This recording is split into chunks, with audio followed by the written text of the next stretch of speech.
है अपनों ने ही दुनिया में हमेशा दे दिए धोखे, है अपनों ने ही दुनिया में हमेशा दे दिए धोखे। यही एक बात तुमको गर सताए तो चले आना, और जमाल उनसे कहो, जमाल उनसे कहो बातों में आना न कभी किसके, जमाल उनसे कहो बातों में आना न कभी किसके। गजल मेरी कोई तुमको सुनाए तो चले आना, गजल मेरी तुम्हें कोई सुनाए तो चले आना। तर आयुष्याने प्रेम करावे नितांत आपुल्यावर, आयुष्याने प्रेम करावे नितांत आपुल्यावर, असेच हातून कर्म घडावे, असेच हातून कर्म घडावे आपुल्या जीवनभर। प्रेम करण्यासारखं कर्म आपण आयुष्यभर आपल्या हातून घडलं पाहिजे। आज व्हॅलेंटाईन डे आणि व्हॅलेंटाईन डे विषयी साहित्यिक आणि कवीचं नेमकं मत काय आपण जाणून घेतो। आपल्या साहित्यिक असेल काय सांगाल कवी? व्हॅलेंटाईन डे हा मित्रता दिवस म्हणून परदेशामध्ये साजरा केला जातो आणि जसं आपण ग्लोबलायझेशन झालेलं आहे तसा अनेक संस्कार परंपरा यांचं आदानप्रदान होत आहे।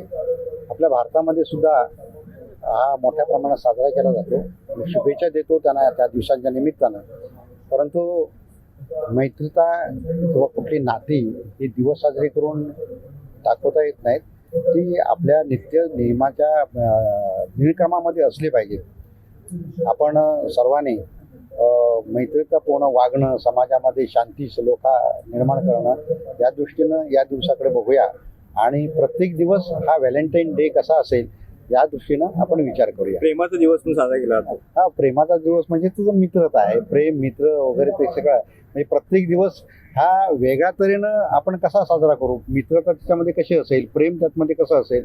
जसं आईने मुलाशी प्रेम करणं, मुलाने इतरांशी प्रेम देणं, हा जो भाग आहे हा व्हॅलेंटाईन डेचा भाग आहे आणि हे मैत्रीतापूर्ण दिवस हा सर्वांसाठी आनंददायी जावो अशा प्रकारच्या मी शुभेच्छा देतो।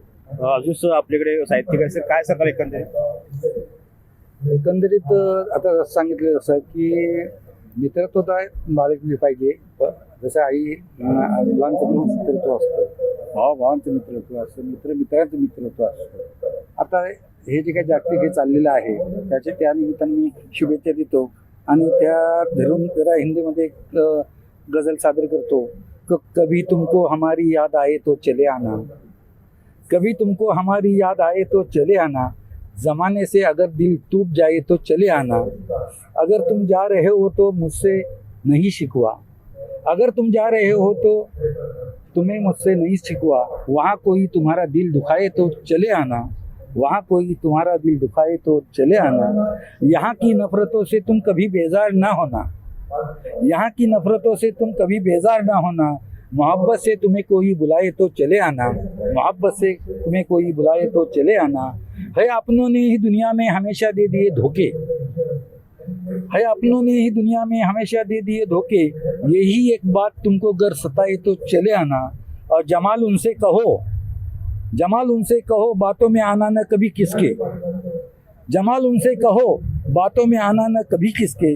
गजल मेरी कोई तुमको सुनाए तो चले आना, गजल मेरी तुम्हें कोई सुनाए तो चले आना। अजून आपल्याकडे काय साहित्यिक आहे सर काय सांगाल, कवी आहेत काय सांगाल? नमस्कार, मी विजय हटकर, महाराष्ट्र साहित्य परिषद लांजाचा कार्यवाह आणि राजापूर लांजा तालुका नागरिक संघाचं काम त्या ठिकाणी करत असतो। खरं तर प्रेमाचा दिवस वगैरे नवीन पाश्चात्य संस्कृतीने आपण अंधानुकरण करतोय आणि त्या काळात आपण वेगवेगळे दिवस साजरे करतोय, त्यामुळे प्रेम दिवस साजरा करायला देखील हरकत नाही असं मला वाटतं। त्या निमित्ताने प्रेमाचा विशाल अर्थ आपण समजून घ्यायला हवा, नव्या पिढीने समजून घ्यायला हवा, उमवून घ्यायला हवा। प्रेमाबद्दल म्हणाल तर आयुष्याने प्रेम करावे नितांत आपुल्यावर, आयुष्याने प्रेम करावे नितांत आपुल्यावर, असेच हातून कर्म घडावे, असेच हातून कर्म घडावे आपुल्या जीवनभर। प्रेम करण्यासारखं कर्म आपण आयुष्यभर आपल्या हातून घडलं पाहिजे, या दृष्टीने आपण काम केलं पाहिजे असं मला वाटतं। आज व्हॅलेंटाईन डे आहे, बऱ्याच लोक वेगळ्या पद्धतीने प्रियकर आणि प्रेयसीच्या संदर्भातला दिवस म्हणून आपण व्हॅलेंटाईन डे कडे पाहत असतो, पण त्याच्यापेक्षाही विशाल दृष्टीने पाहायला पाहिजे। आज अनेक जण प्रपोज करतील, काही जणांचे स्वीकारले जातील, काही जणांचे स्वीकारले जाणार नाहीत, तर त्यांच्यासाठी मला असं वाटतं बरे झाले तुला सुचले मला सोडून जाण्याचे, देवाने ठरविले आहे मला भरपूर देण्याचे, असं म्हणून पुढचीवर ट्राय करायला हरकत नाही। धन्यवाद। असे म्हणून पुढचीवर ट्राय करायला धन्यवाद। आपण जातो या ठिकाणी सर काय सांगाल व्हॅलेंटाईन? माझं नाव आहे अप्पाराव चव्हाण, संशोधक शिवाजी युनिव्हर्सिटी। प्रेम हे आपण जीवनामध्ये अनेक ठिकाणी प्रेम ही परिभाषा आपल्याला सर्वांना परिचित आहे। परंतु आपण आधुनिक काळामध्ये प्रेम आपण पुस्तकावरती केलं पाहिजे, पुस्तकावर वाचनावरती प्रेम केलं पाहिजे, अनेक ग्रंथ, कादंबरी, साहित्य याच्यावरती प्रेम केलं पाहिजे. त्याच्याने समाज निर्माण होण्यासाठी चांगल्या पद्धतीने समाज घडण्यासाठी उपयोगी होईल.